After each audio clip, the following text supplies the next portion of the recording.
Alright, let's talk about something serious. For decades, a shadow has hung over many parts of the world, but especially over our home, Africa. That shadow is HIV/AIDS.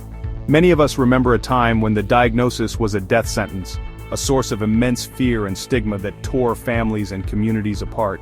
It arrived seemingly out of nowhere, this invisible enemy that attacked the very system designed to protect us.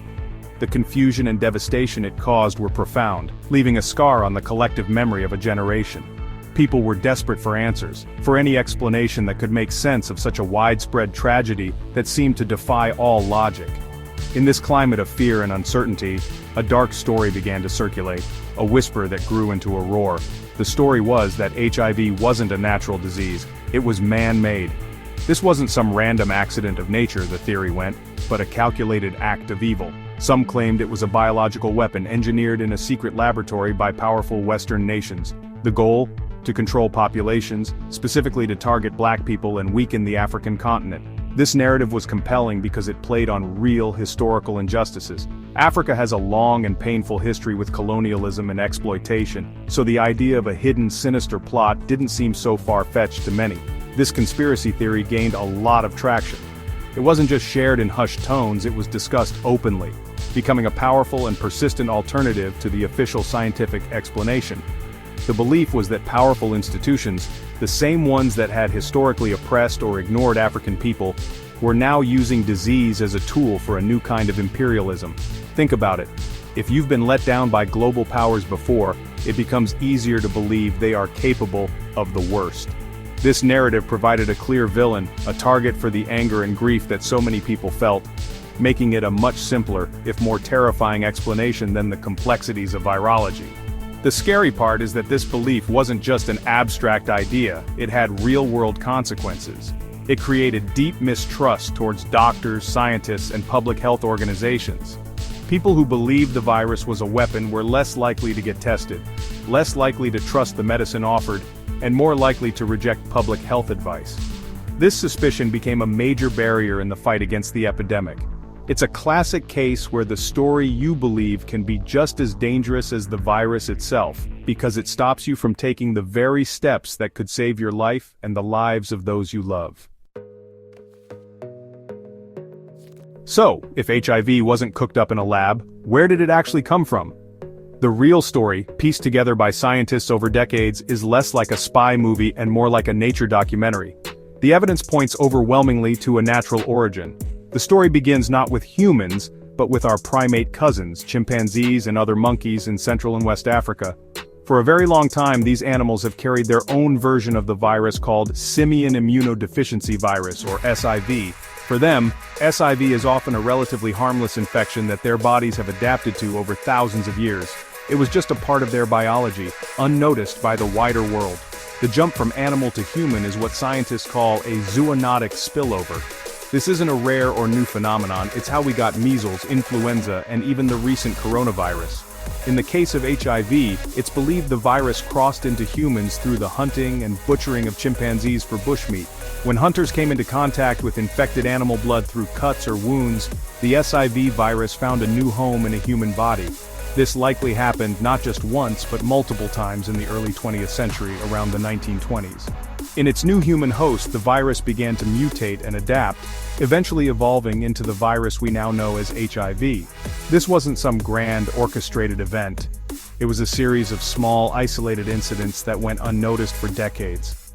The virus spread slowly at first, moving from person to person within small communities. The growth of cities, increased travel along new trade routes, and societal changes provided the pathways for the virus to spread more widely.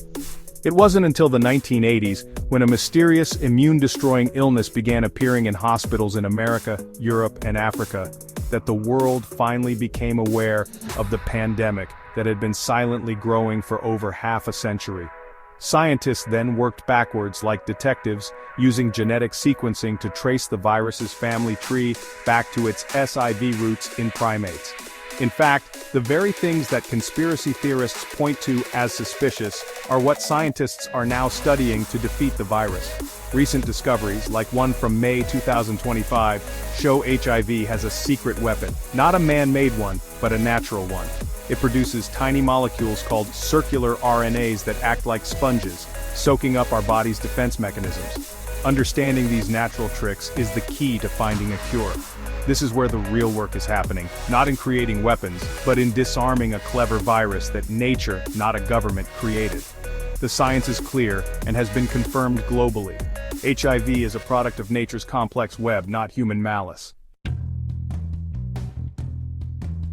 Instead of a secret plot to harm Africa, what has actually been happening for decades is a massive, unprecedented global effort to fight HIV.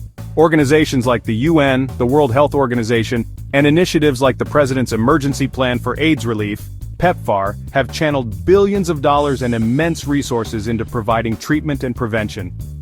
The goal has never been to support the virus, but to stop it. This international cooperation has led to the development and distribution of antiretroviral therapy, the life-saving drugs that have transformed HIV from a death sentence into a manageable chronic condition for millions of people. This is the opposite of a depopulation agenda, it's a life-saving agenda, and let's be very clear, Africa is not just a passive recipient in this fight, the continent is a leader. African scientists, doctors, and community health workers are on the front lines, conducting groundbreaking research and implementing innovative programs. They are the ones adapting global strategies to local realities, ensuring that care reaches the most remote villages. Leaders and activists across the continent have been instrumental in demanding access to affordable medicine, fighting stigma, and holding the world accountable. They have built health systems, trained healthcare workers, and empowered communities to take control of their own health, creating a powerful and resilient response to the epidemic. This collaborative spirit is driving the future of healthcare. Today, the fight against HIV is going digital.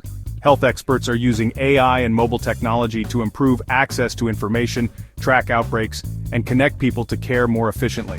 Imagine an app that reminds you to take your medication, connects you with a support group, and provides confidential health advice, all from your phone.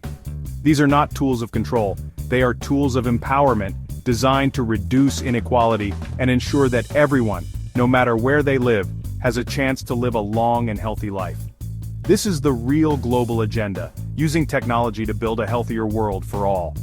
Furthermore, the lessons learned from the decades-long struggle against HIV have strengthened Africa's ability to tackle other health challenges.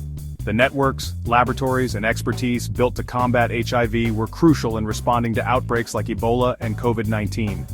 African scientists who became experts in virology and public health through their work on HIV are now leading figures in global health security. This incredible capacity was not built to serve some dark imperialist charter.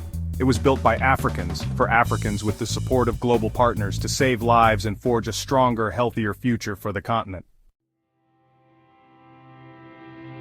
So why does it matter what we believe? It matters because believing in conspiracies, especially about health, can be incredibly dangerous. When people are led to believe that HIV is a man-made weapon, it erodes trust in the very people and systems that can help them. It makes them turn away from life-saving medicine, avoid getting tested, and ignore public health advice that protects not only them, but their entire community. False information acts like a virus itself, spreading quickly and causing real harm.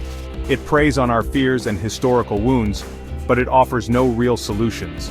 It only builds walls of suspicion when what we desperately need are bridges of cooperation and understanding. The truth, based on overwhelming scientific evidence, is our most powerful weapon in this fight. The facts show us that HIV is a natural virus, and that the global community, with African leaders at the forefront, is united in the effort to defeat it. Sticking to the facts allows us to make informed decisions about our health.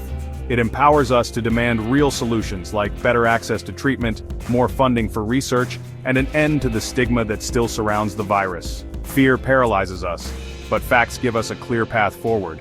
We must actively choose to seek out and share accurate information from credible scientific and medical sources. The progress we have made against HIV is a testament to what humanity can achieve when we work together. In just a few decades, we have turned one of the deadliest pandemics in history into a manageable condition. Millions of lives have been saved, This was not achieved through suspicion and division but through scientific discovery, global solidarity, and tireless community action. This is a story of human resilience and ingenuity, a story where scientists in labs, doctors in clinics, and activists on the streets came together for a common cause. It is a story that should give us immense pride and inspiration. Our journey is not over, but the future is bright with hope. The goal of ending AIDS as a public health threat is within our reach. By embracing science, rejecting harmful myths, and working together, we can finish this fight. Let us honor the memory of those we have lost by building a future free from the shadow of HIV. Let this be our legacy, a united Africa and a united world that chose knowledge over fear, compassion over stigma, and life over everything else. Let's stand together, armed with the truth, and continue the incredible work of healing our communities and our world.